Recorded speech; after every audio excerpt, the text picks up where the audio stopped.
وَقُلْنَا يَا آدَمُ اسْكُنْ أَنْتَ وَزَوْجُكَ الْجَنَّةَ، اور ہم نے کہا کہ اے آدم رہو تم اور تمہاری بیوی جنت میں۔ اب یہ جنت کون سی ہے؟ اکثر حضرات کے نام کر کے نزدیک یہ جنت کہیں آسمان ہی میں تھی، آسمان ہی میں حضرت آدم کی تخلیق ہوئی۔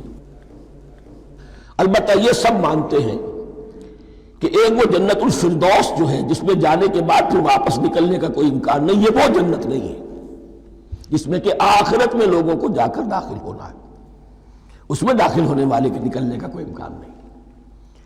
ایک رائے یہ بھی ہے، میرا رجحان اس رائے کی طرف ہے، تخلیق آدم اسی زمین پر ہوئی ہے۔ وہ جن مراحل سے گزری ہے تخلیق وہ ایک علیحدہ مسئلہ ہے۔ بائیولوجی اور وحی دونوں اس پر متفق ہیں کہ مٹی سے، کرسٹ آف دی ارتھ سے انسان بنا ہے، اس پر اتفاق ہے، قرآن کا بھی اور بائیولوجی کا بھی، جدید علم الحیوانات کا بھی، علم الحیات کا۔ سٹیجز کیا ہیں اس میں اختلاف ہو سکتا ہے، اس کو چھوڑ دیجئے، وہ اس وقت کا بحث نہیں۔ یہی کسی اونچے مقام پر کوئی سرسبز و شاداب علاقہ تھا جہاں حضرت آدم کو رکھا گیا، جہاں ہر طرح کے میوے تھے، ہر شے، لا تظمأ فیہا ولا تضحیٰ، نہ اس میں بھوک لگے گی، نہ دھوپ تمہیں ستائے گی، ہر طرح کی چیز تمہیں فراہم ہے۔ وہاں رکھے گئے ہیں صرف ایک ڈیمانسٹریشن کے لیے کہ انہیں نظر آ جائے کہ شیطان میرا دشمن ہے، وہ مجھے ورغلائے گا، طرح طرح سے میرے اندر وسوسہ اندازی کرے گا، میرے اور میری اولاد کے، صرف ایک ڈیمانسٹریشن۔ اس کی مثال یوں سمجھیے کہ سلیکشن تو ہو گیا، CSP گریڈ میں کوئی شخص آ گیا ہے، لیکن اب وہ سول سروس اکیڈمی میں رکھا جا رہا ہے۔ تو یہ کوئی اکیڈمی ہو سکتا ہے اسی زمین پر ہو، صرف بتانا یہ تھا کہ تمہیں معلوم ہو جائے کہ یہ شیطان تمہارا دشمن ہے۔ اس لیے کہ اس میں جو ایک لفظ حبوط کا آ رہا ہے، وہ حبوط صرف ایک ہی معنی میں نہیں ہوتا، دوسری معنی میں بھی ہے۔ واللہ عالم، یہ چیزیں پھر متشابہات میں رہیں گی، اس لیے ان کے بارے میں کوئی ایک رائے دوسری رائے، اس کے لیے ذہن سے، عقل سے بات کر کے ایک یا دوسری رائے اختیار کر سکتے ہیں۔ وَقُلْنَا يَا آدَمُ اسْكُنْ أَنْتَ وَزَوْجُكَ الْجَنَّةَ، اور ہم نے کہا کہ رہو اے آدم تم بھی اور تمہاری بیوی بھی باغ میں، اس باغ میں، الجنہ اس باغ میں، گویا کہ اشارہ کیا جا رہا ہے۔ وَكُلَا مِنْهَا رَغَدًا حَيْثُ شِئْتُمْ، اور کھاؤ اس میں سے با فراغت جہاں سے چاہو، ہر طرح کا پھل ہے کھاؤ۔ وَلَا تَقْرَبَا هَٰذِهِ الشَّجَرَةَ، یہاں پہ اس درخت کا نام نہیں دیا گیا، اشارہ اس درخت کے قریب مت جانا۔ فَتَكُونَا مِنَ الظَّالِمِينَ، تو تم ظالموں میں سے ہو جاؤ گے، تم حد سے گزرنے والوں میں سے ہو جاؤ گے۔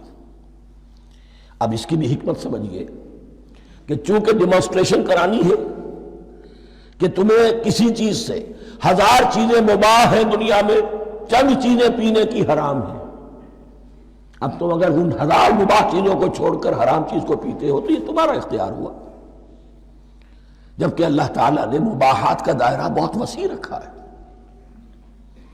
جس سے چاہو چند رشتے ہیں جو بیان کر دیے گئے، یہ حرام ہے، محرمات ہے، ابدیہ ہیں، ان سے تو شادی نہیں ہو سکتی، باقی کسی مسلمان عورت سے دنیا کے کسی کونے میں وہ شادی کر سکتے، کروڑوں کے آپشنز آپ کے لیے خالی کھلے ہیں، لیکن پھر بھی انسان شادی نہ کرے، زنا کرے، یہ گویا کہ اس کی اپنی خباثت نفس ہے۔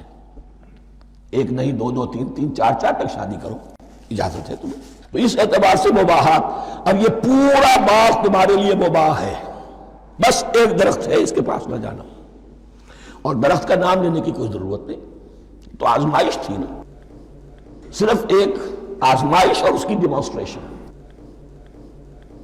فَأَزَلَّهُمَا الشَّيْطَانُ عَنْهَا، تو پھسلا دیا ان دونوں کو شیطان نے اس درخت کے بارے میں۔ اب وہ کس کس طریقے سے پھسلایا، یہ بھی جیسا کہ میں نے عرض کیا 6 مرتبہ چونکہ یہ قصہ آ چکا ہے، اس کی آپ کو سورہ طٰہٰ میں تفصیل ملے گی، کس کس طریقے سے پھسلایا اور اس بات کے لیے تیار کیا۔ فَأَخْرَجَهُمَا مِمَّا كَانَا فِيهِ، تو نکلوا دیا ان دونوں کو اس کیفیت میں سے جس میں کہ وہ تھے، وہ کیفیت کہ نہ کوئی مشقت ہے، نہ کوئی محنت ہے، اور انسان کو ہر طرح کا اچھے سے اچھا پھل مل رہا ہے، تمام ضروریات فراہم ہیں، خاص کوئی حلۂ جنت ہے جس کا کہ لباس بھی عطا کیا گیا ہے، لیکن ان کیفیات سے اب نکال کر، اب جسے آپ کہیں گے bitter facts of life، اچھا اب جاؤ یہ ڈیمانسٹریشن کرنی تھی، ہو گئی۔ شیطان تمہارا دشمن ہے، تمہارا اور تمہاری نسل کا، شیطان لعین، اور وہ تمہیں پھسلائے گا جیسے آج پھسلایا ہے۔ تم آگاہ رہنا اس کی شرارتوں سے۔ ان الشیطان لکم عدو فاتخذوہ عدوا، یہ شیطان تمہارا دشمن ہے، اسے اپنا دشمن ہی سمجھو۔